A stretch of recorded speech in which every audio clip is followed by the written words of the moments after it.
what we can learn from the best fashion communities in the world. Jess, today we're going to dive deep into a few fashion brands that have built incredible communities, and what better way to jump in than to give you guys real examples. We're going to run through 4 examples today, which will help educate you guys on just how to build a community and what these brands are doing incredibly well. Yeah, I mean, community's become the buzzword of certainly marketing. So what I'm really looking forward to today, Jack, is we have 4 different brands, and they actually all cultivate community in an extremely different way. So it shows us there is many ways to skin a cat. Let's dive straight in. Yep. So we've got Throwing Fits to start off with.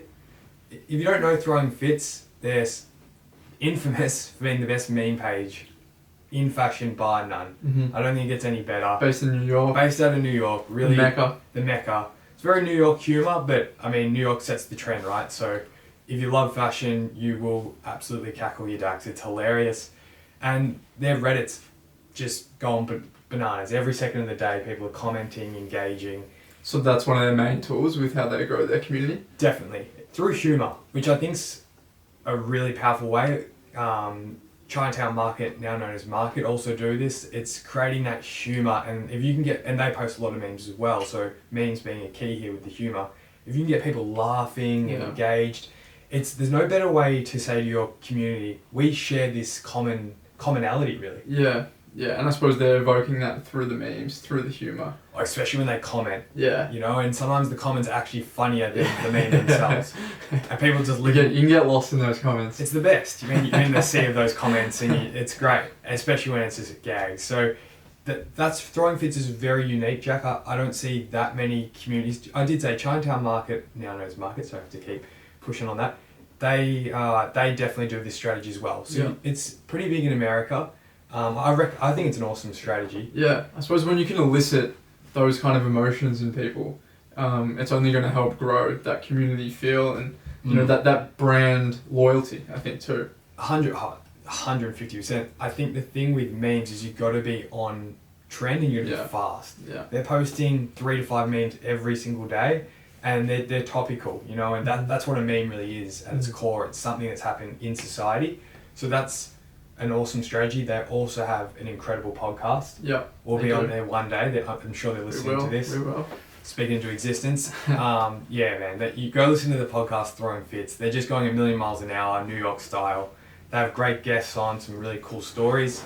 We take a lot from the way they interact. Yeah, and again, humour being a big part of their podcast. Huge. It's cool, and you'll see it as we go through these options today, but what these brands do across multiple platforms, it's all cohesive and in line. And so for Throwing Fits, humour, gags, energy, that's all a constant across their Reddit, across their podcast. Imagine what wasn't. Imagine if you turn on their podcast and it's on business news. Right. The profit margins are up 10%. And what the fuck? It wouldn't be cohesive. So as Jack said, it's important. Got to roll it out. Got to keep that energy flowing. This takes us to our next brand, Jack, Collegium. Another New York-based brand, actually. First heard of this brand recently on Drew Joyner's podcast. Another incredible fashion podcast. They're probably my top 2 favorites in fashion. Drew Joyner's podcast. Give it a listen. And especially this episode with Collegium. This guy's bootstrapped. I forget the founder's name. Apologies. I'll find it, put in the show notes. He's bootstrapped a whole business from literally giving out sneakers from his boot to having a stall at a big vendor show, got a few contracts, and now the brand is a huge component in the industry. And so in terms of building a community with Collegium, Discord is probably their major platform. They're huge on Discord, and they're the first brand I've ever seen. They just run a Discord-based event, so Discord sponsored it. That's pretty cool. Yeah, they're so big on Discord that the actual company Discord themselves let's run an event where it's community 101. Wow. Yeah, so that was pretty crazy. They had a ton of giveaways. I think there was this Discord truck there. It was a lot going on out in New York. There's always, it's always the Mecca. It's always the first to do crazy shit. So that was awesome. You should look into that. There's a lot to learn from that. Yep. They do a ton of pop-ups. They have a shop, brick and mortar store in New York, I believe. Got to hit that up when I'm there next. They are, and I hear incredible things. In the store, you've got fathers coming in with their sons, and they're getting they're buying shoes together, and like it's just so cohesive. The owners remember their names, and it's just this awesome community. Yeah. So again, another way, a company like Throwing Fits don't have a shop front. Yeah. But they're still creating communities, you know what I mean? Different ways, yeah. Just as strong. That's the beauty of it. Jack, we've been so lucky lately. Had some of the most incredible guests on. We're learning from some incredible people. I'm having a really good time. So am I, Jesse. So am I. And guys, we only want this to continue and keep moving forward and attracting and talking to amazing guests and giving you guys as much value as possible. So to help us in doing that, please hit the follow button on Spotify, Apple Music, whatever you listen to your podcasts on. That'd be much appreciated. And we'll keep the show on the road. Mean the world to us. Thank you. Number 3, Corteiz, arguably the biggest streetwear brand in the world at the moment. We've spoken about them at length. Clint, the founder, does a bunch of crazy things, and I guess they're probably most known for their guerrilla marketing stunts and their installations and flash sales that they have, which create an absolute frenzy.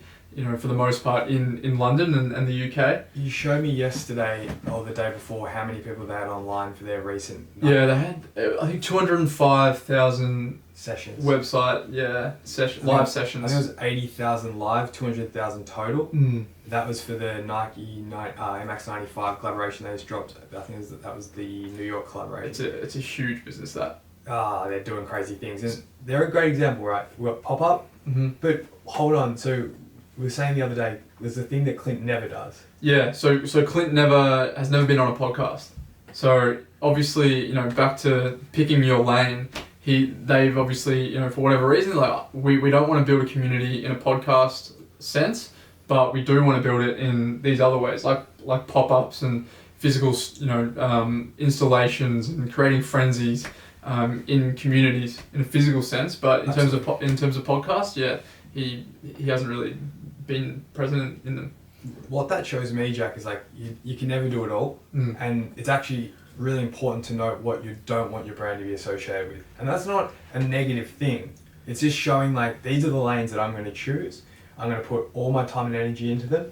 And as you said for Clint, it's the pop-ups, it's the designs, it's the marketing, it's that that's a hype demand. And I think in my opinion, I think he says he's made the choice that if he's on a podcast being so accessible, it's maybe taking away from the demand culture that he's building, And him potentially being able to be out there in the community doing those events. Like, it's a trade-off thing, isn't it? It's a time thing, yeah.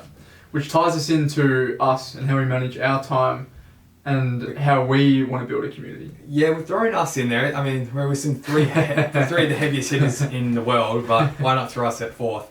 For us, we do a few different things, and we're still really early in our journey. We're not married to anything. We're trying different things. We opened up our Discord the other day. If you're not in there and you're listening to this, it's in our show notes. Dive in. It's free. We post there pretty much every day. Just little tips and tricks, things that come to our mind that help us day to day. I think they can help you. So we'd love to see you in there. There's a few giveaways in there as well. But anyway, jump in. Discord. This podcast, huge part of building community for us. We get to have on a lot of people that have now become part of our community, which is incredible to say that. As well as give information to people out there who are listening and build our community that way too. So that's been a huge one. Obviously, the Facebook group, very similar to the Discord. We get a lot of good interaction in there, and I guess we use that in kind of hand in hand with the Discord. Yeah, the other day we ran a competition in the Facebook group. We actually asked our community to choose our caption for Facebook.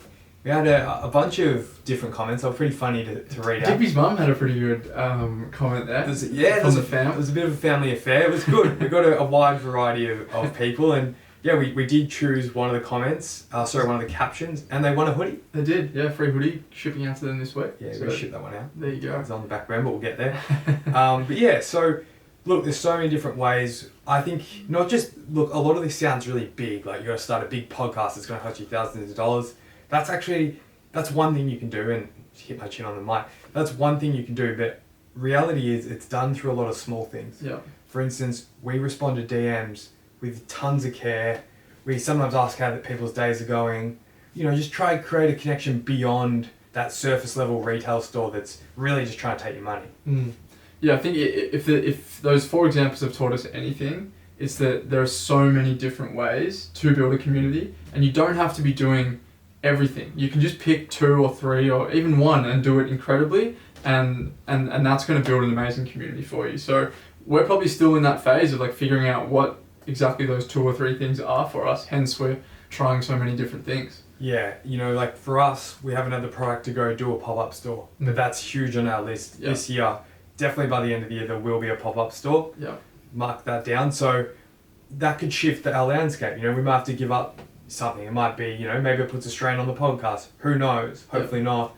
But it's a good thing to be flexible and always, you know, changing as well. Yeah, because I think, you know, meeting people face to face and building relationships like that and doing cool, you know, things with people all in the one room is something we really are striving towards, and you know, we get a lot of energy out of that. So that's definitely something we're looking forward to once we do have that product, which it's not far. So I'm glad you talk about what we love, because that might be so different to what people love. Like if you want to just make memes all day and create gags with people, like that's awesome. You know, if you don't want to put on a physical pop-up where you have to have security, you know, a bunch of stock, a cash flow system, it's a headache. So sometimes if it's just more suited to you, that's cool. You know what I mean? Just find what you're passionate about, what you're going to do every day. Because I think with community, you can't half-ass it. You can't do one pop-up every 3 years and hope people come back to the next one or remember the last one. Yeah. So that's an important note. And just to finish with community, guys, we've said this before and we have to say it again. Never ever build a community to sell to people. You're not there to, you know, just bring in a large amount of people that you're just going to start flogging your products to. That's what kills a community. What you need to be doing, and the importance of a community, I think, Jack, is bringing people together. I just think there's strength in numbers.